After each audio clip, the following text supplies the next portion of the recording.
ጤና ይስጥልን የከበረ ሰላምታችን በመላው ዓለም ሆናችሁ ቃል ስፖርት ዩቲዩብ ቻናላችንን ለምትከታተሉ ውድ አድማጮቻችን ሁሉ ይድረስ ብለናል። ከሀገር ቤት እስከ ባህር ማዶ ለዚህም ሰዓት መርጠን ያሰናዳንላችሁን ስፖርታዊ ጥንቅሮች በቅደም ተከተል እናጋራችሁ። እስከ ፕሮግራማችን ፍጻሜ ቆዩ። ላይክ፣ ሰብስክራይብ፣ ሼር ማድረግ እንዳይረሳ። ምሽቶቻችሁ ግን እንዴት ነበሩ? በሳንቲያጎ ቤርናቢዮ ሪያል ማድሪድ ከአርሰናል ማድሪዶች ነገሮች ሁሉ እንዳሉት አልሆነም። ጨዋታን ውጤት መቀልበስ ደግሞ ማይክል አርቴታኛ ላይ አይደረግም እንዳሉት አርሰናሎች ቤርናቢዮ ድረስ ሄደው አይደለም ውጤት ሊቀለበስባቸው ጨዋታውን ድል አድርገው ወጥተዋል። የሳንቲያጎ ቤርናቢዮ ድራማ በርካታ ነገሮችን የተመለከትንበት ነበረ። የመጀመሪያውን ጨዋታ የወሰነው ዴክላን ራይስ የጨዋታው ኮከብ ነበረ። ቡካዮ ሳካ እጅግ በጣም አስደናቂ ግብ ካስቆጠረ በኋላ ቴሪ ዳንኤል ኦነሪ 2006 ላይ ካስቆጠረ በኋላ ደስታውን የገለጸበትን መንገድ ገልጧል። ምናልባት ሪያል ማድሪድ አርሰናል ላይ አንድ ነገር አሻሽሏል። ይሄውም ግብ አስቆጥሯል አርሰናል ላይ። ከዛ ውጪ ግን አሁንም በታሪክ አርሰናልን አሸንፎ የማያውቀው ቡድን ሆኗል። ሳንቲያጎ ቤርናቢዮም ላይ ደጋግሞ ድል ያደረገ የፕሪሚየር ሊግ ክለብ ካየን የማይክል አርቴታው ቡድን አርሰናል ነው። እጅግ በጣም ልዩ ምሽት ነበረ ለአርሰናሎች። ለግማሽ ፍጻሜ ማለፋቸውን አረጋግጠዋል። ቀጣይ ደግሞ በምድብ ጨዋታ 2-0 ያሸነፉት ፓሪስ ሳን ዠርሜንን ይገጥማሉ። የአርሰናልን ጨዋታ በስፋት እንመለከተዋለን። እናንተ ደግሞ በሐሳብ መስጫ ሳጥናችን ላይ ምልከታችሁን በተለይም የአርሰናል ደጋፊዎች አሊያም ገለልተኛ ደጋፊዎች ልታጋሩ ትችላላችሁ። ኢንተር ሚላንም ባየር ሙኒክን መጣሉን አረጋግጧል። ልዩ ምሽት ነበረ ለኢንተር ሚላንና ለላውታሮ ማርቲኔዝ። በስፋት መረጃዎችን ይዘናል። ከአርሰናልም ጋር በተያያዘ የቡድን ዜና እናነሳለን። ዛሬ በኤሮፕ ሊግና በኮንፈረንስ ሊግም የፕሪሚየር ሊግ ተወካይ ክለቦች ጨዋታቸውን ያደርጋሉ። ከቼልሲ ውጪ ሁለቱ ክለቦች አደጋ ውስጥ ናቸው። ማንቸስተር ዩናይትድ ከሊዮን እንደዚሁም ደግሞ አይንትራክት ፍራንክፈርት ከቶትናም ባቻ ውጤት የተጠናቀቀ ጨዋታ መሆኑን ተከትሎ ይህ ጨዋታ በጣም ከበድ ሊላቸው ይችላል። ከዛ ውጪ ግን ቼልሲ አስቀድሞ ማለፉን ያረጋገጠ ይመስላል። በማንቸስተር ዩናይትድ በኩል ግን በርካታ የቡድን ዜናዎችን እናነሳለን። በተለይም ከተቃራኒ ቡድን አሰልጣኝ የተሰጠ ጋዜጣዊ መግለጫ ላይ የተነሱ ነጥቦችና በርካታ የዝውውር መረጃዎችን በማንቸስተር ዩናይትድ በኩል ይዘናል። የአንድ ሰው ንግግር ግን አሁን በማህበራዊ ትስስር ገጽ ላይ በዩናይትድ በኩል በጣም አነጋጋሪ ሆኗል። ፒርስ ሞርጋን ማንቸስተር ዩናይትድ ከቢግ ሲክስ መሰረዝ አለበት እያለ ነው። እጅግ በጣም አነጋጋሪውን መረጃ የማርከስ ራሽፈርድና የማንቸስተር ዩናይትድን ቆይታ የተመለከተና በአውሮፓ ትልቆቹን ክለቦች ትልቆቹን ተጫዋቾች የተመለከቱ ጥንቅሮችን እያጋራናችሁ ቆይታ ስናደርግ እናንተ ደግሞ እንደ ሁልጊዜው ላይክ አድርጋችሁ አበረታቱን። ውድ ቤተሰቦቻችን ቤተሰቡን ካሻችሁም ሰብስክራይብ ማድረግ ይቻላል። እንደዚሁ ሐሳብ አስተያየታችሁን በተለይም የሳንቲያጎ ቤርናቢዮ እና የጁሴፔ ሜዛ ምሽቶች አሊያም ዛሬ ኦልድ ትራፎርድ ላይ ወደ ጀርመን በሚያቀናው የቶትናም ጨዋታ አሊያም የቼልሲ ደጋፊዎች የጨዋታ መልካታዎቻችሁን በሐሳብ መስጫ ሳጥናችን ላይ ያጋራችሁን በድጋሜ ከቃል ስፖርት ዩቲዩብ ቻናላችን ጋር መልካም ቆይታ ተመኘን። ስፖርታዊ ጥንቅሮቻችንን ከሀገር ቤት እንጀምር። ውድ ቤተሰቦቻችን በኢትዮጵያ ፕሪሚየር ሊግ የ25ኛ ሳምንት ሁሉም መርሃ ግብሮች ተደርገው ተጠናቀዋል ከአንድ ጨዋታ በስተቀር ማለት ነው። በትላንትናው ዕለት በተለይም ሲጠበቅ የነበረው የድሬዳዋ ከተማና የኢትዮ ኤሌክትሪክ ጨዋታ ሐዋሳ ላይ በጣለው እጅግ በጣም ከፍተኛ መጠን በነበረው ዝናብ ምክንያት ጨዋታው መካሄድ እንደማይችል የጨዋታ አመራሮች ካረጋገጡ በኋላ ጨዋታው በቀጣይ በተስተካካይ መርሃ ግብር እንዲደረግ ቀጠሮ ተያዘለት። እጅግ በጣም ከባድ የነበረ ዝናብ ነው በስቴዲየሙም የነበረው። በዚህ ምክንያት እንግዲህ ከተረጋገጠ በኋላ የተሰረዘ ጨዋታ ነበር። ስለዚህ ከ25ኛ ሳምንት ያልተካሄደው ጨዋታ የድሬዳዋ ከተማና የኢትዮ ኤሌክትሪክ ጨዋታ ሆኗል ማለት ነው። ከዚህ ጨዋታ ቀደም ብሎ ግን በኢትዮጵያ መድንና እንደዚሁም በአዳማ ከተማ መካከል ተጠባቂ መርሃ ግብር ነበረ። ኢትዮጵያ መድን ጨዋታውን 3-1 በሆነ ውጤት አሸንፏል። 22ኛው ደቂቃ ላይ መሐመድ አበራ፣ 35ኛው ደቂቃ ላይ ሃይደር ሸረፋ ሁለት የመሪነት ግቦችን ከረፍት በፊት ሲያስቆጥሩ ለአዳማ ከተማ ስንታየው መንግስቱ 45ኛው ደቂቃ ተጠናቆ አልቢትሩ በጨመሩት 2 ደቂቃ 47ኛው ደቂቃ ላይ ግብ አስቆጥሮ ጨዋታው ለረፍት 2-1 ነበር የወጡት። ከረፍት በኋላ ግን አዳማዎች ያቻነት ግብ ማግኘት ሳይችሉ ቀርተው ይልቁንስ ያሬድ ካሳዬ 51ኛው ደቂቃ ላይ የኢትዮጵያ መድንን ሶስተኛ የማሸነፊያ ግብ ከመረብ አሳርፎ ጨዋታው በዛው 3-1 በሆነ ውጤት ነበር የተጠናቀቀው። ኢትዮጵያ ፕሪሚየር ሊግ የ25ኛ ሳምንት ሁሉ መርሃ ግብሮች ተደርገው ከተጠናቀቁ በኋላ በደረጃ ሰንጠረዡ ኢትዮጵያ መድን በ48 ነጥቦች አንደኛ፣ ኢትዮጵያ ቡና በ39 ነጥብ ሁለተኛ፣ ባህር ዳር ከተማ በ37 ነጥብ ሶስተኛ፣ እንደዚሁ ወላይታ ዲቻ ግብ ክፍያ ተበልጦ በተመሳሳይ 37 ነጥብ አራተኛ፣ መቻል በ35 ነጥብ አምስተኛ፣ ኢትዮጵያ ንግድ ባንክ በተመሳሳይ 35 ነጥብ በግብ ክፍያ ተበልጦ ስድስተኛ፣ አርባ ምንጭ ከተማ በ34 ነጥብ ሰባተኛ፣ ሀዲያ ሆሳዕና በተመሳሳይ 34 ነጥብ በግብ ክፍያ ተበልጦ ስምንተኛ፣ ፋሲል ከነማ በ33 ነጥብ ዘጠነኛ፣ ሲዳማ ቡና በ32 ነጥብ 10ኛ ደረጃ ተቀምጠዋል። ቅዱስ ጊዮርጊስ 11ኛ፣ ኢትዮ ኤሌክትሪክ 12፣ መቀለ ሰባ እንደርታ 13፣ ድሬዳዋ ከተማ 14፣ ሐዋሳ ከተማ 15፣ አዳማ ከተማ 16፣ ሰውል ሽረ 17 እንዲሁም ወልዋሎ አዲግራት ዩኒቨርሲቲ 18 ተቀምጠዋል። ሐዋሳ ከተማ፣ አዳማ ከተማ፣ ሰውል ሽረና ወልዋሎ አዲግራት ዩኒቨርሲቲ ወራጅ ቀጠና ውስጥ ያሉ የኢትዮጵያ ፕሪሚየር ሊግ ተሳታፊ ክለቦች ሲሆኑ አራት ክለቦች በዚህኛው የውድድር ዓመት ከኢትዮጵያ ፕሪሚየር ሊግ ተሰናባች እንደሆኑ ይታወቃል። የ25ኛ ሳምንት የኢትዮጵያ ፕሪሚየር ሊግ ሁሉም ጨዋታዎች ከተደርገው ከተጠናቀቁና በተለይም ከቀሪው ጨዋታ ውጪ ማለት ነው የከፍተኛ ግብ አስቆጣሪነትን ከተመለከትን አህመድ ሁሴን ከአርባ ምንጭ ከተማ እንደዚሁም አሊ ሱሌማን ከሐዋሳ ከተማ በኩል 10 ግቦች ከፍተኛ ግብ አስቆጣሪነትን ይመራሉ። እንደዚሁ አንተነህ ተፈራ ከኢትዮጵያ ቡናና ጌታነህ ከበደ ከፋሲል ከነማ ደግሞ 9 ግቦችን በማስቆጠር ሁለተኛ ስፍራን ይዘዋል። የኢትዮጵያ ፕሪሚየር ሊግ ከአንድ ቀን እረፍት በኋላ ማለትም ዛሬ ያርፉና አርብ ሚያዝያ 10 እስከ ሰኞ ቀጣይ የፊታችን ሰኞ ማለት ነው ሚያዝያ 13 ቀን 2017 ዓ.ም ድረስ ቀጥሎ ይካሄዳል። ነገ ከእረፍት መልስ ሲመለስ የኢትዮጵያ ፕሪሚየር ሊግ 9 ሰዓት ላይ ወላይታ ዲቻ ከሀዲያ ሆሳዕና፣ 12 ሰዓት አመሻሽ ወልዋሎ አዲግራት ዩኒቨርሲቲ ከቅዱስ ጊዮርጊስ ጋር እንደዚሁ ጨዋታቸውን የሚያደርጉ ይሆናል። ከባህር ማዶ ስፖርታዊ ጥንቅሮቻችን የአውሮፓ ምሽቶችን እናስቀድም። ወደ ቤተሰቦቻችን ኢንተር ሚላን ግማሽ ፍጻሜውን መቀላቀል የቻለ ቡድን መሆን ችሏል። በአውሮፓ ሻምፒዮንስ ሊግ የሩብ ፍጻሜ መልስ ጨዋታ ኢንተር ሚላን ከባየር ሙኒክ ጋር 2-2 በሆናቸው ውጤት ተጠናቀቀ። ጨዋታውም ቀድሞ ግብ አስቆጣሪ የነበረው ባየር ሙኒክ ነው። በሃሪኬን አማካኝነት ከረፍት በኋላ ነው ሁሉም ግብ የተቆጠረው። 52ኛው ደቂቃ ላይ ባየር ሙኒክ መምራት ጀመረ። 6 ደቂቃ በኋላ ላውታሮ ማርቲኔዝ ኢንተር ሚላንን አቻ ያደረጋቸው እጅግ በጣም አስደናቂ ተጫዋች። ከዛ በኋላ 61ኛው ደቂቃ ላይ ፓቫርድ ኢንተር ሚላንን 2-1 መሪ ያደረገች ግብ አስቆጠረ። ኤሪክ ዳየር 76ኛው ደቂቃ ላይ ባየር ሙኒክን አቻ ያደረገች ግብ አስቆጠረ። ጨዋታው 2-2 መጠናቀቁን ተከትሎ የመጀመሪያ ዙር ጨዋታ በኢንተር ሚላን 2-1 አሸናፊነት ነበር የተጠናቀቀውና 4-3 በድምር ውጤት በማሸነፍ ኢንተር ሚላን ወደ ግማሽ ፍጻሜ ማለፋቸውን አረጋግጠዋል። ኢንተር ሚላን በግማሽ ፍጻሜው የወቅቱ የስፔን ቁጥር 1 ክለብ ባርሴሎና ጋር ጨዋታቸውን ያደርጋሉ። የላሊጋው መሪ እንደሆነ ይታወቃል። ኢንተር ሚላን ከባየር ሙኒክ አቻ በተለያየበት ጨዋታ የጨዋታው ኮከብ ተብሎ የተመረጠው ደግሞ ላውታሮ ማርቲኔዝ ነው። ላውታሮ ማርቲኔዝ ለፍጻሜ መድረስ እንደሚፈልጉ ተናግሯል። ማርቲኔዝ በንግግሩም በድጋሚ ለፍጻሜ መድረስ ከፍተኛ ፍላጎት አለን ብሏል። አክሎም ሁል ጊዜ ይህንን ጥንካሬያችንን እናሳያለን፣ ካለብን የጨዋታ መደራረብ ጫና አንጻር ባሳየነው ነገርን በጣም ኮርቻለሁ ብሏል። ናፖሊ ተስፋ አልቆረጠም። በሶስት ውድድር የተለያየ ነገር እያሳየ ነው። በትልቅ ደረጃ ነው የምንገኘው። ላውታሮ ማርቲኔዝ ከተፎካካሪያቸው ናፖሊም ጋር በተያያዘ ሐሳቡን ሲያጋራ ማለት ነው። በተለይም በሴሪያው አሁን ከናፖሊ ጋር አንገት ለአንገት ተናንቀው እንዳሉ ይታወቃልና ናፖሊ ተስፋ አልቆረጠም። ስለዚህ እኛም የራሳችንን ጥረት በየውድድሮቹ እናደርጋለን ብሏል። ላውታሮ ማርቲኔዝ 8 ጎል በ7 የአውሮፓ ሻምፒዮንስ ሊግ ዘንድሮ ለኢንተር ሚላን አስደናቂ ነበረ። ምናልባት በግል ከላውታሮ ማርቲኔዝ ጋር በተያያዘ ውድ ቤተሰቦቻችን አርጀንቲናው የዓለም ሻምፒዮን ነው። ባየር ሙኒክን በጣለው ኢንተር ሚላን ውስጥ በጣም ወሳኙ ሰው ነው። ኢንተር ሚላን በቀጣይ እንግዲህ ከባርሴሎና ጋር ጨዋታውን ያደርጋል። የዛም ጨዋታ ወሳኝ ሰው ከሆነም ያለምንም ጥርጥር በኢንተር ሚላን በኩል ተጫዋች ነው የሚሆነው። በ5 ተከታታይ የሻምፒዮንስ ሊግ ጨዋታ ማስቆጠር የቻለ የመጀመሪያው ኢንተር ሚላን ተጫዋች ነው።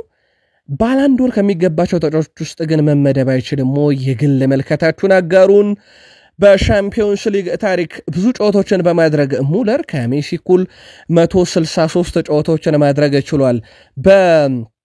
አውሮፓ ሻምፒዮንስ ሊግ እንግዲህ 183 ጨዋታ ሮናልዶ 177 ጨዋታ ካሲያስ 163 ጨዋታ ቶማስ ሙለር እና ሜሲ ደርሰዋል ማለት ነው። የሮናልዶን ያክል በመድረኩ የተጫወተ ተጫዋች ባናገኝም ማለት ነው። ቶማስ ሙለር በአጠቃላይ በዚህ ውድድር ዓመት ከባየር ሙኒክ ይሰናበታልና የመጨረሻ የአውሮፓ ሻምፒዮንስ ሊግ ምሽቱም ነበረ። 57 ግቦች፣ 34 አሲስት፣ 2 የአውሮፓ ሻምፒዮንስ ሊግ ዋንጫ እጅግ በጣም አስደናቂ ከሚባሉ 25 ዓመታት በኋላ ከባየር ሙኒክ በአመቱ መጨረሻ እንደሚሰናበት ይታወቃል። በአውሮፓ ሻምፒዮንስ ሊግ እጅግ በጣም ተጠባቂ ብዙ ድራማ ይታይበታል ተብሎ በተለይም በሪያል ማድሪድ በኩል ውጤት ይቀለብሳል አይቀለብስም በሚል በርካታ መረጃዎች ሲወጡ የሪያል ማድሪድ ታሪኮች ሲገለጡ ሪያል ማድሪድ ተጫዋቾችም መረጃን ሲያወጡ ነበረ። ግን አርሰናል ቤርናቢዮ ድረስ ሄዶ ሪያል ማድሪድን አሸንፎታል። 2-1 በሆነ ውጤት ነው አርሰናል ቤርናቢዮ ላይ ሪያል ማድሪድን ማሸነፍ የቻለው። ገና በጨዋታው በጀመረ በጥቂት ደቂቃ ግብ አስቆጥሮ ነበር ሪያል ማድሪድ፣ ግን በቫር ተሻረ። በኋላም ላይ ቡካዮ ሳካ ፍጹም ቅጣት ምታገኘ ለአርሰናል 13ኛው ደቂቃ ላይ ቲቦት ኮርቱዋ ዳነበት። ከዛ በኋላ የጨዋታው ክስተት የሚጀመረው ከእረፍት በኋላ 65ኛው ደቂቃ ላይ ነው። ቡካዮ ሳካ እጅግ በጣም የምታምር የቺፕ ግብ አስቆጠረበት ቲቦት ኮርቱዋ ላይ 1-0 አርሰናል መምራት ጀመረ። ግን እቺ ግብ የቆየችው 2 ደቂቃ በኋላ ቪኒሺየስ ጁኒየር ግብ አክሎ 1-1 ሆነችና ለሪያል ማድሪድ። ስለዚህ በ65ኛው ደቂቃ ላይ ሳካ፣ 67ኛው ደቂቃ ላይ ከ2 ደቂቃ በኋላ ቪኒሺየስ ጁኒየር ለሪያል ማድሪድ 1-1 አደረገ። ይሄ ውጤት ራሱ በቀጥታ አርሰናል እንደሚያሳልፈው ይታወቃል። ምክንያቱም 3-0 የመጀመሪያው ውጤት ስላሸነፈ 3-0 ስለነበረ ኤምሬትስ ላይ 93ኛው ደቂቃ ላይ ግን ጋብርኤል የራሱን ብቃት የራሱን ጥረት የታከለበትና እጅግ በጣም ቆንጆ በሆነ መንገድ ምናልባትም ጋብርኤል ማርቲኔሊ ከረጅም ጊዜ በኋላ እንደዚህ በግል ጥረቱ የታገዘ ግብ ሲያስቆጠር ተመለከተ ነው። 93ኛው ደቂቃ ላይ የማሳረጊያዋን ግብ አስቆጠረ። በጨዋታው ላይ የመድፈኞቹ ጉዞ ዘንድሮ በጣም አስደናቂ የሚባል ነው። በአጠቃላይ በድምር ውጤት ሪያል ማድሪድን 5-1 ማሸነፍ ቻሉ።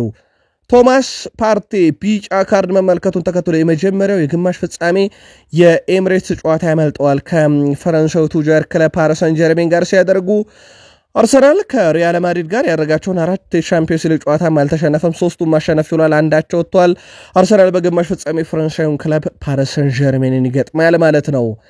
ምላሳችን በሜዳ ላይ ነበር ብለዋል ዴክላን ራይስ። የመድፈኞቹ የመሃል ሜዳ ተጫዋች ዴክላን ራይስ ከድሉ በኋላ በሰጠው አስተያየት ምላሽ የሰጠነው በሜዳ ላይ ነው ብለዋል።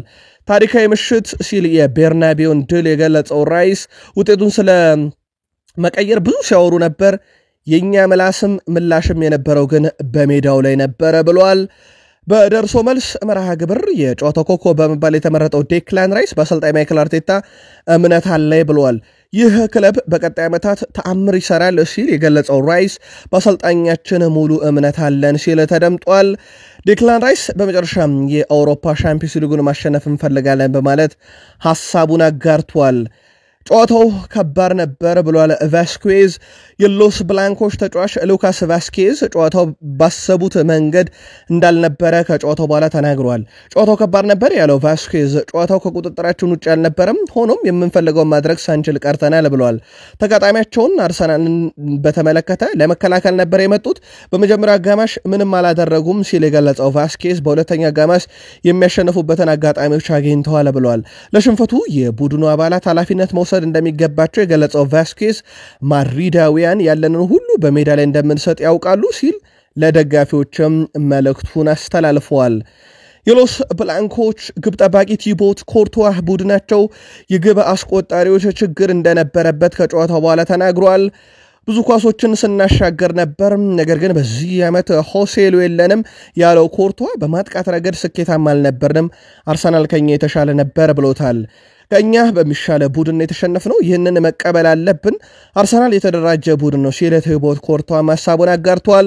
በአሰልጣኝ ካርሎ አንቸሎቲ ምንም ጥርጣሬ የለንም፣ እሱን እደግፋለሁም ብሏል ቲቦት ኮርቱዋ። የመድፈኞቹ አሰልጣኝ ማይክል አርቴታ ቡድናቸው ባስመዘገበው ውጤት ሊኮራ እንደሚገባም ከጨዋታው በኋላ ተናግሯል።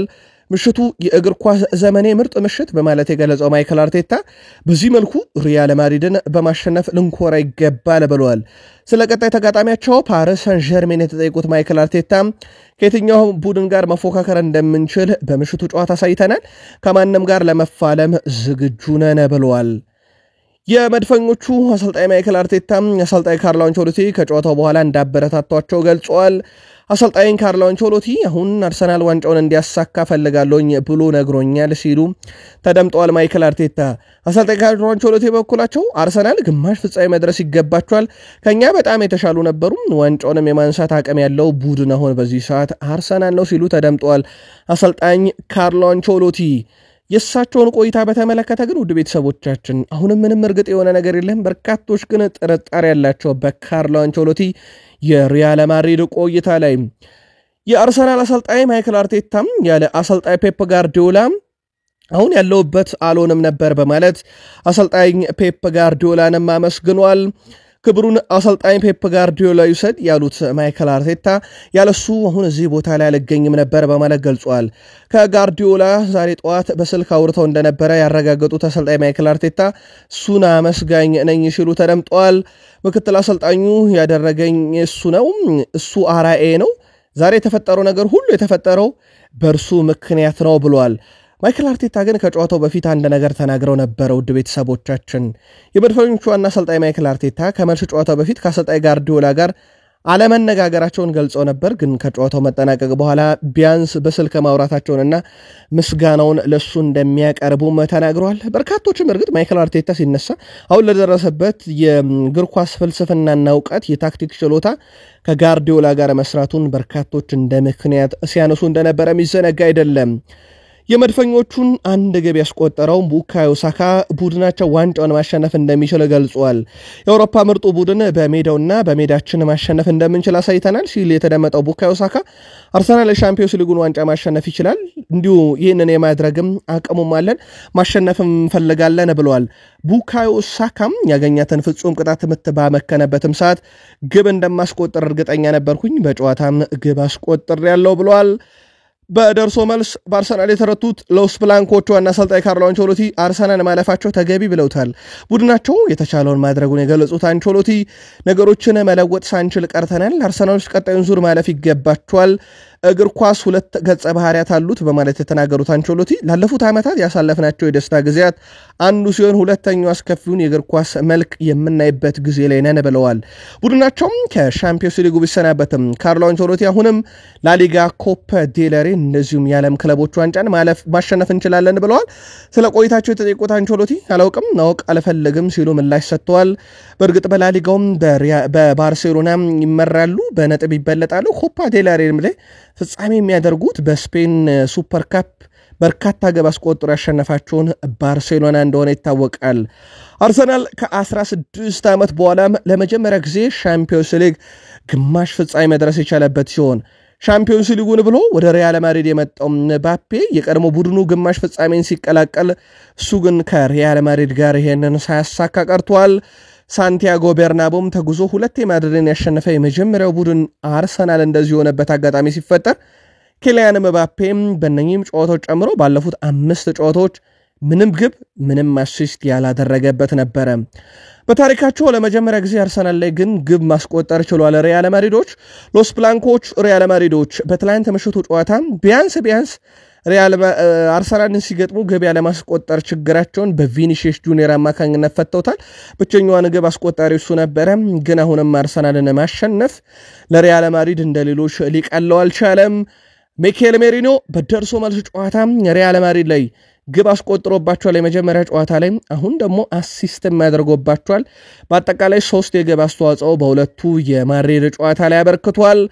ቴሪ ዳንኤል ሆነሪ የ2006ቱ ብቸኛው የሳንቲያጎ ቤርናቤው የአሸናፊነት ግብ አስቆጣሪ።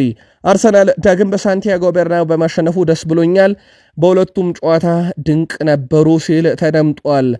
ሞድሪች ከካሲያስ በመቀጠል በሪያል ማድሪድ ክለብ ታሪክ በሻምፒዮንስ ሊግ ብዙ ጨዋታን ያደረገ ሁለተኛውም ተጫዋች መሆን የቻለበት ሆኗል። እጅግ በጣም አስደናቂ ጊዜን እያሳለፈ ይገኛል። በአመቱ መጨረሻ ክለቡን ይለቃል ተብሎ ይጠበቃል፣ አዲስ ኮንትራት ካልቀረበለት በስተቀር ማለት ነው።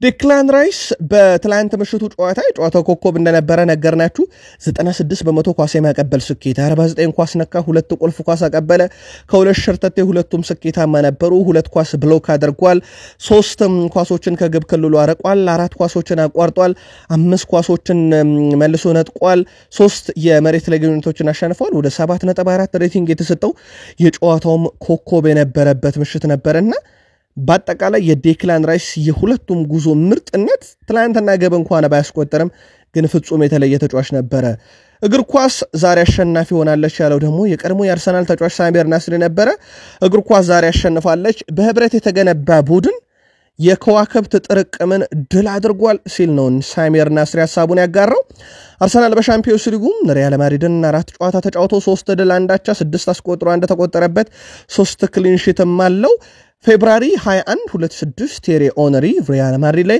በ16ቱ ዙር ላይ ግብ አስቆጥሮ ደስታውን የገለጸበትን መንገድ ግን ቡካዮ ሳካ ትላንትና ኤፕሪል 16 2025 ዓ.ም በሳንቲያጎ ቤርናቤው ደግሞታል ቡካዮ ሳካ ግን ለአርሰናል አሁን ወርልድ ክላስ የሚባል ተጫዋች ደረጃ ላይ አልደረሰም ወይ የአርሰናል ደጋፊዎች ሐሳባችሁን አጋሩን የአውሮፓ ሻምፒዮንስ ሊግ የግማሽ ፍጻሜ ውድድር ተፋላሚ አራቱ ክለቦች ከተለዩ በኋላ አርሰናል ከፓሪስ ሰን ዠርሜን የመጀመሪያ ጨዋታ ኤምሬትስ ላይ ባርሴሎና ከኢንተር ሚላን የመጀመሪያ ጨዋታ ሊሽ ካምፓና ስቴዲየም ላይ ይደረጋል የግማሽ ፍጻሜ መጀመሪያ ዙር ጨዋታ ከ12 ቀናት በኋላ ሚያዝያ 21 እና ሚያዝያ 2 2017 ዓ.ም በኢትዮጵያ አቆጣጠር ሲካሄድ ከሩብ ፍጻሜ ጨዋታ በኋላ ተጫዋቾች የተመለከቷቸው የማስጠንቀቂያ ካርዶች ይሰረዙላቸዋል ማለት ነው የመድፈኞቹ ቁጥር 1 ግብ ጠባቂ ዴቪድ ሪያም ቡድናቸው ሪያል ማድሪድን ለማሸነፍ አቅም የነበረው እንደሆነ ተናግሯል ጨዋታውን ማሸነፍ እንደምንችል አምነን የገባ ነው ምክንያቱም እነሱም 11 እኛም 11 ነን እነሱም እኛም ኳስ መምታት እንችላለን ብሎ ነው እንደውም ሐሳቡን ያጋራው ምናልባት በአንቾሎቲ በኩል ከጨዋታው በፊት ያነሱት ነገር ጨዋታው በተጀመረ የመጀመሪያው ደቂቃ ግብ ማስቆጠር አለብን ብለው ነበር ተሳክቶላቸው ግብ አስቆጥሮ ነበር ግን በቫር ተሻረባቸው እንጂ የመድፈኞቹ ዋና አሰልጣኝ ማይክል አርቴታ ቡድናቸው ባለፉት በርካታ ወራት ከ3 በላይ ግብ አለማስተናገዱ በራስ መተማመኑን ከፍ ያደረገ ማጋጣሚ እንደነበረ ተናግረዋል ለማንኛውም ኦፕታም በቁጥራዊ መልከታው 28.7% አርሰናል የአውሮፓ ሻምፒዮንስ ሊግን ዋንጫ የማንሳት አቅም አለው ሲል 25.5% ኢንተር ሚላን ሁለተኛ 24% ፓሪስ ሰን ዠርሜን ሶስተኛ 21.8% ለባርሴሎና አራተኛ ሰጥቶታል በተለይም ባርሴሎና በዚህ ሳምንት በሲግናል ኢዱና ፓርክ በቦሩሲያ ዶርትመንድ የደረሰበት ሽንፈት ነበረ አራተኛ ደረጃ ግምት እንዲሰጠው ያደረገ ከአራቱ ቡድኖች የአውሮፓ ሻምፒዮንስ ሊግን ማን ሊያነሳው ይችላል አርሰናልና ፓሪስ ሰን ዠርሜን በታሪካቸው ይሄንን ዋንጫ አይተው ታያቁም ምናልባት ለመጀመሪያ ጊዜ ዘንድሮ ያደርጉት ይሆን ወይ በሐሳብ መስጫ ሳጥናችን ላይ የአርሰናል የባርሴሎና የኢንተር ሚላን እና የፓሪስ ሰን ዠርሜን ደጋፊዎች የዋንጫ የማግኘት ክለባቸው አቅምን በሐሳብ መስጫ ሳጥናችን ላይ እንደዚሁ ልታሰፍሩልን ትችላላችሁ ዛሬም በአውሮፓ መድረክ በርከት ያሉ ጨዋታዎችን እንመለከታለን በኤሮፕ ሊግ እና በኮንፈረንስ ሊግ በተለይም የመጀመሪያ ዙር ጨዋታዎች ከተጠናቀቁ በኋላ ሁለተኛ ዙር ጨዋታዎች የሚጠበቁ በተለይም በትልቅ ጨዋታዎች በኤሮፕ ሊጉ የመጀመሪያ ዙር ጨዋታቸውን አትሌቲኮ ቢልባኦ ከሬንጀርስ 0-0 ነበር ያጠናቀቁት ዛሬ ይጠበቃል ምሽት 4 ሰዓት የሚደረግ ጨዋታ ነው አይንትራክ ፍራንክፈርት ከቶትናም 1-1 የተጠናቀቀ ጨዋታ ነው እንደዚሁም ላዚዮ ከቦዶ ግሊምት በቦዶ ግሊምት 2-0 የተጠናቀቀ በጣም ያልተጠበቀ ውጤት ነበር የተመዘገበበት ለማንኛውም ዛሬ ላዚዮ ውጤት ይቀለብሳሉ የሚለው ይጠበቃል እንደዚሁ ደግሞ ማንቸስተር ዩናይትድ ኦልድ ትራፎርድ ላይ ከኦሎምፒክ ሊዮን ጨዋታቸውን ያደርጋሉ የመጀመሪያ ዙር ጨዋታ 2-2 ነው የተጠናቀቀው በኮንፈረንስ ሊጉ ያው ቼልሲ ያስቀደመው ማለፉን ያረጋገጠ ይመስላል ሊጋ ዋርሶን ሜዳው ድረስ ሄዶ 3-0 አሸንፈዋል እንደዚሁም ሪያል ቤትስም 2-0 ጨዋታውን አሸንፈዋልና በተቻለ መጠን እነኚህ ሁለት ክለቦች ያለፉ ይመስላሉ ለማንኛውም ትልቆቹን ተጠባቂ ጨዋታዎች ነጥለን እንመልከት ቶትናም ሆትስፐርስ ከአይንትራክ ፍራንክፈርት እናስቀድም ባለሜዳው ዛሬ አይንትራክ ፍራንክፈርት ነውና አይንትራክ ፍራንክፈርት ባለፉት 5 ጨዋታ 2 ድል አለው 2 ጨዋታ ተሸንፎ 1 ጨዋታ ደግሞ ባቻ ውጤት አጠናቋል በቶትናም ሆትስፐርስ በኩል 1 ድል ብቻ ነው ያላቸው 3 ጨዋታ ተሸንፈው 1 ጨዋታቸው ወጥቷል በአንጻራዊነት ካየነው ሁለቱም ቡድኖች በወቅታዊ ብቃት ባለፉት 5 ጨዋታ ጥሩ የሚባል ውጤት የላቸው ግን አይንትራክ ፍራንክፈርት በተሻለ መንገድ ነው በተለይም ቶትናም የመጨረሻ ጨዋታ 4-2 ያውን በወልቭስ ተሸንፎ ነው ወደዚህ ጨዋታ የሚመጣው ለአንጌል ፖስቴኮግሉም የዛሬው ጨዋታ የህልውና ጨዋታ ነው ማለት ይቻላል። ሁለቱ ቡድኖች ከዚህ በፊት ወደ 5 ጊዜ ተገናኝተዋል።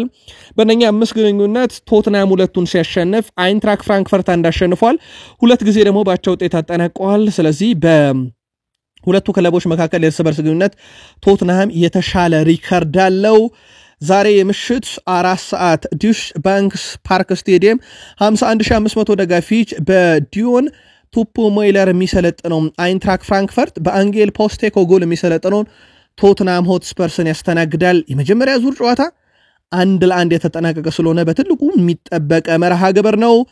በኮንፈረንስ ሊግ ፕሪሚየር ሊጉን ወክሎ የሚሳተፈው ክለብ አንደኛው ቼልሲ ነው። ቼልሲ ይህን ጨዋታ በቀላሉ አሸንፎ ያልፋል ተብሎ ቅድመ ግምት ተሰጥቶታል። የመጀመሪያውንም ዙር ጨዋታ 3-0 ማሸነፉን ተከትሎ ጨዋታው ከ3-0 ነው የሚጀምረው ማለት ነው። ባለሜዳውን ቼልሲን እናስቀድም። ባለፉት 5 ጨዋታ ቼልሲ 2 ድል አለው። 2 ጨዋታዎችን ባቻ ውጤት አጠናቋል። 1 ጨዋታ ሽንፈት አጋጥሞታል። በሊጋ ዋርሶ በኩል ባለፉት 5 ጨዋታ ልክ እንደ ቼልሲ ሁሉ 2 ድል አለው። ግን 2 ጨዋታዎችን ተሸንፎ 1 ጨዋታ ደግሞ ባቻ ውጤት ያጠናቀቀ ቡድን ነው። እነኚህ 2 ቡድኖች ለአንዴና ለመጨረሻ ጊዜ የተገናኙት ባለፈው ሳምንት ነበረ። ዛሬ ቀጣዩን ጨዋታቸውን ያደርጋሉ። በዛ ጨዋታ ላይ ቼልሲ 3-0 አሸነፋቸው ማለት ነው። ዛሬ ምሽት እንግዲህ በኤንዞ ማሬስካ የሚሰለጥነው ቼልሲ በጎንካሎ ፋዮ የሚሰለጥነውን ሊጋ ዋርሶ በስታንፎርድ ብሪጅ 40834 ደጋፊት ይፋለማል። ማን ጨዋታውን በበላይነት ይወጣል የሚለውን እንኳን ለመተንቤት ቀላሉ ይመስላል። ምናልባት ቼልሲ ይህን ጨዋታ በምን ያክል ግብ ልዩነት ሊያሸንፍ ይችላል የሚል በርካቶች እየተወያዩበት ነው ያለው። ለማንኛውም የቼልሲ ደጋፊዎች የግል መልከታችሁን በሐሳብ መስጫ ሳጥናችን ላይ አስፍሩልን። ሌላው ከማንቸስተር ዩናይትድ ጋር በተያያዘ የሚጠበቀው ጨዋታ ነው። ዛሬ ምሽት ለዩናይትድ ትልቅ የህልውና ጨዋታ ነው። ማንቸስተር ዩናይትድ ባለፉት 5 ጨዋታ 1 ድል ብቻ ያለው ቡድን ነው። 2 ጨዋታ ተሸንፏል፣ 2 ጨዋታ ባቻ ውጤት አጠናቋል። ካቻ ውጤቶች ውስጥ ባለፈው ሳምንት ወደ ፍራንስ አቅንቶም ከሊዮን ጋር 2-2 የተለያየበት ጨዋታ ነው። በተለይም አንድሬ ኦናና በብዙ መንገድ በዩናይትድያን የተተቸበትና በኒካስል ጨዋታ ጭምር ወደ ተጠባባቂ ወንበር እንዲወርድ ያደረገ ምሽት ነበረ። በወቅቱ በተለይም ሁለተኛው ግብ ሲቆጠርበት ብዙ ዩናይትድያን ያበሳጨ ምሽት ነበረ።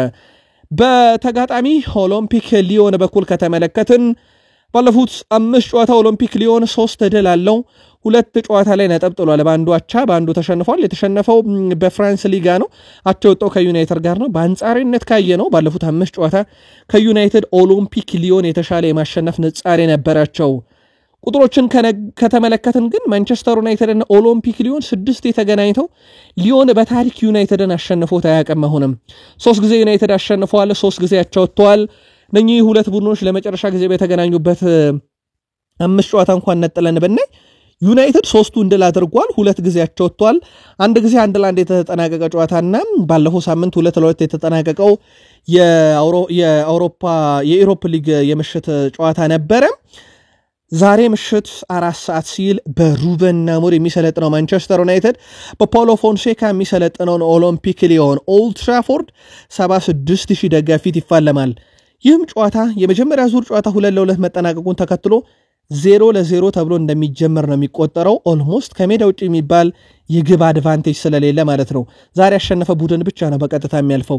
ውድ ቤተሰቦቻችን የዩናይትድ ደጋፊዎችም በዚህ ጨዋታ ዙሪያ የግል መልከታችሁን ልታጋሩን ትችላላችሁ። በነገራችን ላይ ዩናይትድም ቼልሲንም የተመለከተ ሁለቱን የፕሪሚየር ሊግ ክለቦች በተለይም ከዩናይትድ ጋር በተያያዘ ሰፋ ያለ መረጃ ይዘናል። በፕሪሚየር ሊግ የመረጃ ሰዓት ላይ ይህንን መረጃ በስፋት ይዘናልና የዩናይትድ ደጋፊዎች እስከ ፕሮግራማችን ፍጻሜ ከኛ ጋር እንድትቆዩ በድጋሜ በትህትና ጠየቅን። የተወሰኑ አጫጭር መረጃዎችን እናንሳና ወደ ተወዳጁ የእንግሊዝ ፕሪሚየር ሊግ ሙሉ መረጃ እንለፍ። ውድ ቤተሰቦቻችን በእርግጥ ሁጎ ኤኪቲኬም በፕሪሚየር ሊጉ የሚፈለግ አንድ ተጫዋች ነው። ይህ ተጫዋች በዘንድሮ የውድድር ዓመት በቡንደስሊጋ ግብ የሚሆኑ ኳሶችን በመሞከር ከፍጹም ቅጣት ምት ውጪ የሚስተካከለው የለም። 17.1 ግብ መሆን የሚችሉ ሙከራዎችን ያደረገ ቀዳሚ ተጫዋች ነው በቡንደስሊጋ። ሴሪዮ ጉራሴ 2ኛ፣ ቲሚኬል ዴንስት 3ኛ፣ ጆአን ብሩካንደርስት 4ኛ፣ እንደዚሁም ሃሪኬን 5ኛ ደረጃ ላይ ተቀምጠዋል። ሁጎ ኤኪቲኬ ግን በዚህ ዘርፍ ቀዳሚ ተጫዋች ነው። ሌላ ተጫዋቹን አስደናቂ ቁጥር የሚያደርገው በዚህ ውድድር ዓመት በአጠቃላይ 28 ጨዋታ ተጫውቶ 14 ግብ 5 አሲስት 101 ሙከራ ቀዳሚ ነው በቡንደስሊጋ። ይህን ያክል ሙከራ ያደረገ አንድም ተጫዋች አናገኝም። ኢላማውን የጠበቀ ሙከራ 40 አድርጓል። በቡንደስሊጋ ሁለተኛ ነው። በኳስ በማቀበል 402 የተሳኩ ኳሶችን አቀብሏል። ይህ ተጫዋች በቀጣይ በአውሮፓ ትልቅ ክለቦች በተለይም በፕሪሚየር ሊጉ ጭምር እንደሚፈለግ ይታወቃል። ልማደኛው ኔይማር ጁኒየር በሳንቶስ በኩል ትላንት ምሽት ጨዋታ አድርጎ ነበር። 34 ደቂቃ ብቻ ነው ሜዳ ላይ ቆየው። ጉዳት አስተናግዶ ተቀይሮ ወጥቷል። ሜዳውን ለቆቷል። የሳንቶስ ቡድን የሕክምና ምርመራ ካደረገን በኋላ ተጨማሪ ውጤቶችን ይፋ እናደርጋለን ብለዋል። ኔይማር ጁኒየር ግን እንደለመደው ጉዳት አስተናግዷል። ምናልባትም የእግር ኳስ ህይወቱ በጉዳት ብዛት ምክንያት ብቻ በዚሁ የሚቆም እየመሰለ ነው። ለማንኛውም ፋብሪዚዮ ሮማኖ በሰበር ያጋራውን መረጃ እኛ ደግሞ ለእናንተ ውድ አድማጮቻችን አጋራናችሁ። ቃል ስፖርት የዩቲዩብ ቻናላችን ላይ ትገኛላችሁ። ከሀገር ቤት እስከ ባህር ማዶ የተመራረጡ ስፖርታዊ ጥንቅሮችን ወደ እናንተ እያደረስን እንገኛለን። ከተወዳጁ የእንግሊዝ ፕሪሚየር ሊግ ብቻ ወዳገኘናቸው ስፖርታዊ ጥንቅሮች እንሻገር። በድጋሜ ላይክ፣ ሰብስክራይብ፣ ሼር እያደረጋችሁን እስከ ፕሮግራማችን ፍጻሜ ከኛ ጋር እንድትቆዩ በአክብሮት ጋበዝን። ትላንት ምሽት እንግሊዝ ፕሪሚየር ሊግ የ9ኛ ሳምንት ተስተካካይ መርሃ ግብር ሴንት ጄምስ ፓርክ ስቴዲየም ኒካስል ዩናይትድ ከክሪስታል ፓላስ ጨዋታቸውን አድርገው ነበረ። ጨዋታው በኒካስል ዩናይትድ 5-0 አሸናፊነት ተጠናቋል። በኒካስል ዩናይትድ በኩል አስቀድሞ 14ኛው ደቂቃ ላይ ሜርፊ ያስቆጠረ። ከዛ 36ኛው ደቂቃ ላይ ፓላስ ፔናልቲ አግኝቶ አቻ መሆን ይችል ነበር፣ ግን ኢብሪች ኢዚ ያበከነው። ከሁለት ደቂቃ በኋላ ማርክ ጉዬ የፓላሱ ተከላካይ ራሱ ላይ ግብ አስቆጠረ። 45ኛው ደቂቃ ተጠናቆ ዳኛው በጨመረው ደቂቃ 47ኛው ደቂቃ ላይ ሃርቪ ባርነስ በጨመረው እንደገና ደቂቃ ወደ 53ኛው ደቂቃ ላይ ሻር አስቆጠረ። ከረፍት መልስ ደግሞ አሌክሳንደር ኢሳክ 58ኛው ደቂቃ ላይ ድል የሚያደርጉበትን 5 ግቦች ማስቆጠር ችለዋል። ውጤቱን ተከትሎም አሁን በኒካስል ዩናይትድ በኩል 59 ነጥቦች ላይ በመድረስ በሊቨርፑል እና በአርሰናል ብቻ ተበልጠው 3ኛ ደረጃ ተቀምጠዋል። ፕሪሚየር ሊጉን ሊቨርፑል በ76 ይመራል፣ አርሰናል በ63 ይከተላል። ኒካስል ዩናይትድ ከአርሰናል በ4 ነጥብ ብቻ ርቆ 3ኛ ደረጃ ነው የሚገኘው በ59 ነጥብ። ኖቲንግሃም ፎረስት አጀማመሩ ሁሉ ነገሩ በጣም መልካም የተባለ ነበረ፣ ግን በፈረንጆቹ አዲስ ዓመት በጣም ደካማው ቡድን ነው። በ57 ነጥብ 4ኛ፣ ማንቸስተር ሲቲ በ55 ነጥብ 5ኛ፣ ቼልሲ በ54 ነጥብ 6ኛ ደረጃ እስከ 32ኛ ሳምንት መቀመጥ ችሏል። ከ1 እስከ 5 በቀጥታ የአውሮፓ ሻምፒዮንስ ሊግ ትኬትን መቁረጥ እንደሚችሉ ይታወቃል። ኖቲንግሃም ፎረስቶችም የማንቸስተር ሲቲውን ተጫዋች ጄምስ ማኬቴን ማስፈረም ይፈልጋሉ ተብሏል። ይህ ተጫዋች ግን በዋነኝነት በባየር ሌቨርኩሰን እቅድ ውስጥ ያለ ተጫዋች ነው። ማንቸስተር ሲቲዎች ደግሞ ከባየር ሌቨርኩሰን ጋር በዚህ ሰዓት መጣላት ይፈልጋሉ ተብሎ አይጠበቅም። ምናልባትም ፍሎሪያን ዌርዝን ለማምጣት በሚያደርጉት ጥረት ላይ ይህንንም ተጫዋች ለባየር ሌቨርኩሰን መሸጥ እንዳማራጭ ሊያዩት ይችላሉ። የመጀመሪያ ፈላጊም ባየር ሌቨርኩሰን ነው። ለማንኛውም አሁን ኖቲንግሃም ፎረስትም ይህን ተጫዋች ከሲቲ ለማስኮብለል ፍላጎት አለው። ፔፕ ጋርዲዮላ ባለፈው ክረምት ይህን ተጫዋቻቸውን ብሎ የመጣ ክለብ በመጣ ሰዓት ላይ ተጫዋቹን እንደማይሸጡት አስታውቀው ነበረ። መረጃው የዴይሊ ሜል ስፖርት ነው። የቼልሲው አሰልጣኝ ኤንዞ ማሬስካ ለደጋፊዎቻቸው መልእክት አስተላልፈዋል። በኔ ተማመኑ፣ በተለይም እየተከተልኩት ባለው የእግር ኳስ ታክቲክ ልትተማመኑ ይገባል፣ ቀጥተኛ ነው ብሏል። በተለይም ካለፉት 2 ዓመታት ውስጥ የዘንድሮ በንጻሬ ካየነው ቀጥተኛ እግር ኳስን የሚጫወተው ቡድን ነው ብለዋል። ማሬስካ አያይዞም በተለይም በማህበራዊ ትስስር ገጽ ላይ ያለው የደጋፊዎች ተቃውሞ ምናልባት ያለ ነገር ቢሆንም ነገር ግን ቡድን ውስጥ ጫና ውስጥ ይከተዋል ብለዋል። የመጀመሪያ ዓመታቸውን ነው በስታንፎርድ ብሪጅ እያሳለፉ የሚገኙት ከማውሪሲዮ ፖቼቲኖ በኋላ። እንግዲህ እሳቸውን ከተረከበ በኋላ ቡድኑ በብዙ መንገድ የራሱ የሆነ ውጣ ውረድ ያሳለፈ ቡድን ነው። ማሬስካ ግን ለደጋፊዎቻቸው ብዙ ነገሮችን አሻሽለናል፣ ከፖቼቲኖ ቡድንም ብዙ ነገር የተሻሻለ ቡድን ነው ይሄኛው፣ ስለዚህ ጊዜ ሊሰጡት ይገባል፣ ወደፊት ይሄ ትልቅ ዓላማ ያለው ቡድንና ወደፊት በብዙ ነገር መወዳደር የሚችል አይነት ቡድን እየገነባን ነው ብለዋል።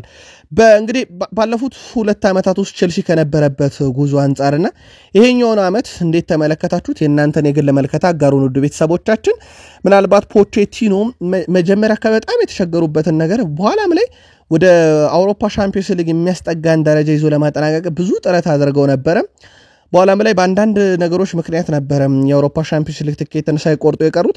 ለማንኛውም ዘንድሮ ለቶፕ 4 እየተፋለመ ነው ቡድኑ። ማሬስካ ለቼልሲ ደጋፊዎች ትዕግስት ይኑራችሁ ብለዋል። ካወሩ ሚቱማ በቀጣይ ክረምት ክለቡን ይለቃል ተብሎ ይጠበቃል። ብራይተን ኤንድ ሆቭ አልቢዮንን ያው የሳላ ተተኪ ለማድረግ እንደቅድ ይዘውታል በሚል ከሊቨርፑል ጋር ስሙ በስፋት ተያይዟል። አሁን በርግጥ ሳላ ፊርማውን አኑሯልና ሊቨርፑል ቤት ግን አሁንም ስሙ እየተያዘ ነው። ሊቨርፑሎች እስካሁን ምንም አይነት እንቅስቃሴ ያላደረጉም። በብራይተንም በኩል የተሰጠ ነገር የለም። ቲም ቶክ ግን በቀጣይ ክረምት ክለቡን የመልቀቅ ዕድሉ ሰፊ ነው ብሏል። ካወሩ ሚቱማ ስሙ ደግሞ ከሊቨርፑል ጋር እየተያዘ እንደሆነ ጠቁመዋል። ዶሚኒክ ሴቦዝ ላይ ስለ ሳላ ሐሳቡን አጋርቷል። እኛ እርስ በርሳችን እንቀራረባለን፣ በእውነቱ ከሱ ጋር መጫወት ምን ያክል ምርጥ አጋጣሚ እንደሆነ ማስረዳት ከባድ ነው ብሏል። በሁለት ዓመት በፊት በሌፕዚግ እና በቡንደስሊጋ ውስጥ እየተጫወትኩ ነበር እና አሁን ባለ ምርጡ ቡድን ውስጥ እየተጫወትኩ ነው። የፕሪሚየር ሊግ ዋንጫን ለማንሳት ዝግጁ ነኝ ብለዋል። ከሳላ ጋር መጫወትን ግን እንደ ትልቅ አጋጣሚ ቆጥሮታል። ፊርማውንም በማኖሩ እጅግ በጣም ደስተኛ መሆኑን ጠቅሷል። በሚቀጥለው የውድድር ዓመት ከዚህ ቡድን ጋር ትልቅ ስኬቶችን ለማሳካት እንደ ሳላ ያለ ተጫዋች ያስፈልገን ነበር ብሏል። በሊቨርፑል ቤት በቀጣይ ደግሞ የቨርጂል ቫን ዳይክ ኮንትራት ይጠበቃል። በዚህ ሲዝን በአውሮፓ ሻምፒዮንስ ሊግም ከ800 በላይ ደቂቃዎችን ተጫውተው በጨዋታ በአማካይ ትንሽ ጊዜ ብቻ ተታለው የታለፉ ተጫዋቾችን ካየን ቨርጂል ቫን ዳይክ አንድም ጊዜ ድሪብል ሳይደረግ ነው የአውሮፓ ሻምፒዮንስ ሊግ በፓሪስ ሰን ዠርሜን የተሰናበቱት። ፌርላንድ ሜንዲም በተመሳይ እዚህ ውድድር ዓመት አንድም ጊዜ ድሪብል ሳይደረግ ያው ተጠናቋል። ለሱ የአውሮፓ ሻምፒዮንስ ሊግ መሰናበታቸውን ተከትሎ ባፎርድ ዲአኬቴ ወደ 0.11 ኢስትሪል ጆንስተን ወደ 0.11 ኢዜር ኮንሳ ወደ 0.18 ጊዜ ድሪብል በጨዋታ በአማካኝ ድሪብል ይደረጋሉ። ቨርጂል ቫን ዳይክን አንድም ጊዜ ድሪብል ሳይደረግ ነው ከአውሮፓ ሻምፒዮንስ ሊግ ሊቨርፑል የተሰናበተው። ራስመስ ሃይሉንድ በአውሮፓ ውድድሮች ላይ ያለውን ቁጥር እንመልከት። ወደ 1272 ደቂቃዎችን ተጫውቷል። 12 ግብ አስቆጠረ፣ 2 አሲስት፣ 0.99 ጎል ተሳትፎን በየ90 ደቂቃው ያደርጋል። ኦልሞስት በ90 ደቂቃ ለአንድ ግብ የቀረበ ወይም የግብ አስተዋጽኦ ያደርጋል ማለት ነው። ወይ ያስቆጥራል ወይ አሲስት ያደርጋል። ከፕሪሚየር ሊግ ይልቅ ለሱ ምርጡ አጋጣሚ የአውሮፓ መድረኮች ናቸው ማለት ይቻላል። ጆሽኳ ዜርኪዚ መጎዳቱን ተከትሎም ራስመስ ሃይሉንድ በዛሬው የዩሮፓ ሊግ ወሳኝ መርሃ ግብር ላይ በቋሚነትም ጨዋታውን ይጨርሳል ተብሎ ይጠበቃል። ጆሽኳ በዚህ የውድድር ዘመን እንደማይመለስ እንግዲህ ከተረጋገጠ በኋላ 22 ጨዋታዎችን ቋሚ ሆኖ ጀምሯል። ወደ 2246 ደቂቃ ተጫውቷል። 7 ግቦችን አስቆጠረ፣ 2 አሲስት። የዜርኪዚ የውድድር ዓመት በዚሁ እንደተጠናቀቀ ይታወቃል። ምናልባት ከራሽፈርድ ጋር በተያያዘ ሰሞንኛ አጀንዳ ሆኗል። በአስቶን ቪላ ቤት እያሳየ ከሚገኘው አቋም አንጻር በፌብራሪ ወር የአስቶን ቪላ ተጫዋች ከሆነ በኋላ በርካታ የግብ ዕድሎችን በመፍጠር የሚበለጠው በብሩኖ ፈርናንዴዝ ብቻ ነው። ብሩኖ ፈርናንዴዝ 40 የግብ ዕድሎችን ፈጥሯል ከፌብራሪ ወደዚህ። ይህ ትልቁ ቁጥር ነው በፕሪሚየር ሊጉ። ቀጥሎ የምናገኘው ማርከስ ራሽፎርድ 27 ነው። የሱን ያህል ደግሞ አሲስትም ያረጋ እናገኝም። ባለፉት 3 ወራት ራሽፈርድ 5 አሲስቶችን አድርጓል። አንድም የፕሪሚየር ሊግ ተጫዋች ይሄንን አላደረገም። በዚህ ምክንያት ነበር ስሙ በስፋት ዳግም ከዩናይትድ ጋር ሲያያዝ የሰማነው። እንግሊዛዊ 7 ዓመቱ የግራ ክንፍ መስመር አጥቂ ማርከስ ራሽፎርድ በክረምት የዝውውር መስኮት ወደ ስፔኑ አያል ክለብ ባርሴሎና ግን መዘወር ፍላጎቱ እንደሆነ አሁንም ተጠቅሷል። የፈረንሳዊ አያል ክለብ ፓሪስ ሰን ዠርሜን ለረጅም ጊዜ ተጫዋቹን ሲከታተል ነበር። በተለይም ከማንቸስተር ዩናይትድ ጀምሮ ሲከታተለው ነበር። የተጫዋቹ ህልም ግን አሁንም ቢሆን ባርሴሎና መጫወት ነው እየተባለ ነው። ባርሴሎና በኩል እስካሁን ግልጽ የሆነ ፍላጎትን እያሳዩ አይደለም። ሜሊሳ ሬዲ የስካይ ስፖርት ተንታኟ እንዳለችው ከሆነ እንግሊዝ የግራ መስመር አጥቂ ማርከስ ራሽፎርድ አሁንም ቢሆን ወደ ዩናይትድ ከመመለሱ ይልቅ ወደ ሌሎች ክለቦች ማምራትን ይመርጣል ብላለች። ማንቸስተር ዩናይትድ በኩሉ ተጫዋቹን በመሸጥ እንግዲህ ምንም አይነት ጸጸት እንደማይሰማቸውና ማርከስ ራሽፎርድ በቡድኑ ከዚህ በኋላ ሩበን አሞሪም ካሉ ድረስ የእሳቸው አካል እንደማይሆን፣ ስለዚህ እሳቸው ለሚፈልጉት ተጫዋች የገንዘብ ግዢ አካል እንዲሆን ይፈልጋልና በቀጣዩ ውድድር ዓመት ተጫዋቹን መሸጥ በዩናይትድ በኩል ቅድሚያ የተያዘው ጉዳይ መሆኑን ነው እቺ እንስት ጋዜጠኛ ለስካይ ስፖርት የምትሰራዋ ሜሊሳ ሬዲ የተናገረችው። ማንቸስተር ዩናይትድ ደጋፊዎች ግን ራሽፈርድ በወቅታዊ ብቃት ምክንያት ዩናይትድ ውስጥ የሚያስፈልግ ተጫዋች አይደለም ወይ? የግል መልከታችሁን አጋሩን። ማንቸስተር ዩናይትዶች በግብ ጠባቂ ዘርፍ ራሳቸው ሩበን አሞሪም ቃል በቃል በጋዜጣዊ መግለጫ ቡድኑን በሁሉም የሜዳ ክፍል እናጠናክራለን፣ ግብ ጠባቂም ቢሆን ካገኘን እናስፈርማለን ብለው ራሳቸው ባንደበታቸው አምነዋልና በኋላም ላይ እንደውም የኦናና ስንብት እውን እየሆነ የመጣ ይመስላል የተባለውም ከሳቸው ጋዜጣዊ መግለጫ በኋላ ነበረ። አሁን ታዲያ ማንቸስተር ዩናይትዶች በአርሰናል በጥብቅ የሚፈለገውን ዮዋን ጋርሻን ከኢስፓኞል ለማምጣት ፍላጎት አላቸው ተብሏል። የአንድሬ ኦናና ቁጥር 1 ላይ ያደርጉት ይፈልጋሉ ነው የተባለው ማንቸስተር ዩናይትዶች። ይህን ግብ ጠባቂ ለማውሰድ ግን ከባለፈው ክረምት ጀምሮ በርካታ ጥረት ያደረገው የሰሜን ለንደኑ ክለብ አርሰናል ነበር፣ አልተሳካላትም። አርሰናል በዘንድሮ ክረምት ሙከራ ሲያደርግ ዩናይትድም ዋነኛ ተፎካካሪ ሆነው በቀበሏል። በማንቸስተር ዩናይትድ በኩል ሌላ ቡድናቸውን ለማጠናከር እንደ አማራጭ የተመለከቱት የሪያል ማድሪዱን አርዳ ጉለርን ነው። ይህን ተጫዋች ገና የ20 ዓመት ተጫዋች ነውና በርካታ ክለቦች አሁን ከገንዘብ ጋር በተያያዘ ይልቅ ተጫዋቹን የመጫወቻ ደቂቃ ሰጥቶም በቀጣይ ሀገረ ቱርክሽን በዓለም ዋንጫ እንዲወክል ይፈልጋልና ለዛ እድል ሊያመቻቹለት ይፈልጋሉ። ማንቸስተር ዩናይትድም ይህንን ተጫዋች ሁኔታ መከታተል ጀምሯል ተብሏል። ከማንቸስተር ዩናይትድ በተጨማሪ ግን ራሱ አርሰናል እዚህ ውድድር ውስጥ አለ። ሊቨርፑልን እንደውም የዝውውር አካል ሊያደርጉት ይፈልጋሉ እየተባለ ነው። አርዳ ጉለርን በርካታ ፈላጊዎች አሉት። ለዩናይትድ ግን በቀላሉ ይገኛል ተብሎ አይጠበቅም። የማንቸስተር ዩናይትድ ዋና አሰልጣኝ ሩበን አሞሪም ግን በቀጣይ ክረምት ላይ ቡድናቸውንም ሲያጠናክሩ የአጥቂ ስፍራ ተጫዋች ላይ አሁንም ትኩረቶችን ያደርጋሉ ተብሏል። ይህ የሚሆን ከሆነ ደግሞ ከዘርኪዚና ከሆይሉንድ ያንዳቸውን ስንብት መጠበቃችን አይቀርም። አሁን ላይ ከማንቸስተር ዩናይትድ ጋር ሊያም ዴላፕ፣ ማቲያስ ኩና በዋነኝነት እንደዚሁም ቪክተር ኦስሜን በተጨማሪ በዝርዝር ውስጥ የተያዙ ተጫዋቾች እንደሆኑ ይታወቃል። ፒርስ ሞርጋን ቀንደኛ የአርሰናል ደጋፊ፣ ቀንደኛ የሲአር7 የክርስቲያኖ ሮናልዶ አድናቂ ነው። ፒርስ ሞርጋን ታዲያ በወቅታዊ የማንቸስተር ዩናይትድ ብቃት ዙሪያ ሐሳቡን ሲያጋራ ማንቸስተር ዩናይትድ አሁን ያለምንም ጥርጥር ከቢግ 6 ክለቦች መሰረዝ አለበት ብሏል። ሌሎች ክለቦች ዩናይትድን አይፈሩትም፣ ማንም ዩናይትድን የሚፈራ የለም። ይህንን ደግሞ ለዓመታት ተመልክተናል። ዩናይትድ ቢግ 6 የሚባልበት ዘመን አብቅቷል። ተመልሶ ጠንካራ እስኪሆንና ተጋጣሚ ቡድኖች እሱን መግጠም እስኪፈሩ ድረስ ዩናይትድ ከቢግ 6 መሰረዝ አለበት ብሏል ፒርስ ሞርጋን። የማንቸስተር ዩናይትድ ደጋፊዎች ይህንን የፒርስ ሞርጋን የግል ሐሳብ እንዴት አገኛችሁ? ታጋሩን። ታይለር ማላሲያ በክረምት ወደ እናት ክለቡ ማንቸስተር ዩናይትድ ይመለሳል። ፒኤስቪዎች የማላሲያን የመግዛት አማራጭ እንደማይጠቀሙበት ታውቋል። እናም በክረምቱ ወደ ማንቸስተር ዩናይትድ ይመለሳል። ስለዚህ ማንቸስተር ዩናይትድ ሌላ የሚሸጠው ተጫዋች አለ ማለት ነው። በፒኤስቪዎች ዘንድ የተጫዋች ኮንትራት የማራዘም ጉዳይ ተቀባይነት አለማግኘቱ ተከትሎ ዩናይትድ ሌላ ገዢ ያፈላልግለታል ተብሎ ይጠበቃል። ዩናይትዶች ምርጥ ግብ ጠባቂ ያላቸው አንድሬ ኦናና ምርጥ ግብ ጠባቂም እንደሆነ ግልጽ ነው ብለዋል። ይህን ያሉት ፓውሎ ፎንሴካ የሊዮኑ አሰልጣኝ ናቸው። ዩናይትድ በዛሬው ጨዋታ ያላቸውን ሁሉ ሜዳ ላይ እንደሚሰጡ እጠብቃለሁ። ለሩበን አሞሪም ይህ ወሳኝ ወቅት ሆኖ ግን እኛም የራሳችን የሆነ ጥንካሬ ያለን ጨዋታውን ለማሸነፍ ነው ተነሳሽነታችን፣ ይህም ተነሳሽነት አለ ብለዋል። ስለዚህ ሩበን አሞሪም ጫና ውስጥ ሆኖ የሚያደርገው ጨዋታ ስለሆነ ጨዋታውን ሊያከብድብን ይችላል ብለዋል ፓውሎ ፎንሴካ። ኦልትራፎርድ በእንግሊዝ ታሪካዊ ስቴዲየም ነው። ወላጅ አባቴ እዚህ መጫወቴ ለእኔ እድል ማግኘት ደስተኛም እንደሆነ ነግሮኛል ብለዋል የሊዮኑ ተጫዋች ኮረንቴንሲን ቶሊሶን። ይህ ሜዳ ላይ መጫወት ህልም ነበር ብለዋል። ወደ ኦልትራፎርድ ስንመጣም እዚህ ሜዳ ላይ ታሪካዊ ድልም ለማስመዝገብ ነው ብለዋል። የመጀመሪያ ዙር ጨዋታ 2-2 መጠናቀቁን ተከትሎ ያው ይህ ጨዋታም 0-0 እንደሆነ ተደርጎ ነው የሚቆጠረው። ምክንያቱም ያሸነፈ ብቻ ነው የሚያልፈው በ90 ደቂቃ ውስጥና በድምር ውጤት እንዳይባል ሁለቱም ክለቦች ባቻ ውጤት ላይ እንዳሉ ይታወቃል።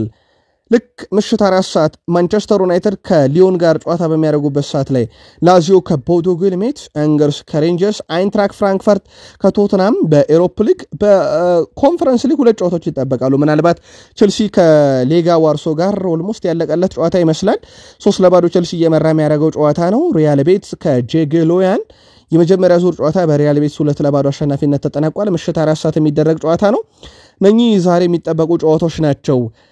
በትላንትናው ዕለት በኢትዮጵያ ፕሪሚየር ሊግ የመጨረሻ 25ኛ ሳምንት ጨዋታ ኢትዮጵያ መድን ድሬዳዋ ከተማን 3-1 ድሬዳዋ ከተማና ኢትዮ ኤሌክትሪክ በአየር ሁኔታ ምክንያት ጨዋታው ተራዘመ። ኢትዮጵያ ፕሪሚየር ሊግም የ25ኛ ሳምንት ሁሉም ጨዋታ መጠናቀቃቸውን ተከትሎ መግቢያችን ላይ የኢትዮጵያ ፕሪሚየር ሊግን ሙሉ መረጃ ያደርሰናቸዋል። ምናልባት ካልተከታተላችሁት የዜናው መጀመሪያ አካባቢ ላይ ይገኛል። ለማስታወስ ያክል በአውሮፓ ሻምፒዮንስ ሊግ ኢንተር ሚላን ከባየር ሙኒክ 2-2 በድምር ውጤት ባየር ሙኒክ 4-3 አሸንፎ ግማሽ ፍጻሜ ያለፈ። ሪያል ማድሪድ ሳንቲያጎ ቤርናቢው ድረስ አርሰናልን ውጤትን ቀለብሳለን ብሎ ያው ያሻሻለው አንድ ነገር ግን ማስቆጠር ብቻ ነው። አርሰናል ቤርናቢዮ ላይ ሪያል ማድሪድን 2-1 አሸንፎ በድምር ውጤት 5-1 አሸንፎ አለፈ። በእንግሊዝ ፕሪሚየር ሊግ ኒካስል ዩናይትድ በሴንት ጄምስ ፓርክ ስቴዲየም ክሪስታል ፓላስን 5-0 ያሸነፈበት ጨዋታ ነበረ። ዛሬ በሚደረጉ ጨዋታ የግል መልከታችሁን በሐሳብ መስጫ ሳጥናችን ላይ ያጋሩን። በተለይም ክለቦቻችሁ ጨዋታ የሚያደርጉ ከሆነ ስንት ለስንት ሊጠናቀቅ ይችላል? ትላንት የነበሩ የአውሮፓ ሻምፒዮንስ ሊግ ምሽቶቻችሁስ እንዴት ያሉ ነበሩ? ይህንን በሐሳብ መስጫ ሳጥናችን ላይ ያጋሩን። ቃል ስፖርት ዩቲዩብ ቻናላችን ለመደግፏቸው ክለቦች አስቀድመን መልካም ዕድል ተመኝተን ዕለተ ሐሙስ ማለዳ ያሰናዳንላችሁ ስፖርታዊ ጥንቅሮች ፍጻሜያቸው እዚህ ጋር ሆነ። ላይክ፣ ሰብስክራይብ፣ ሼር ስላረጋችሁን ከልብ አመሰገን። ሐሙስ የሳምንቱ 4ኛ ቀን መልካም ዕለተ ሐሙስ ይሁንላችሁ። በደህና ቆዩን።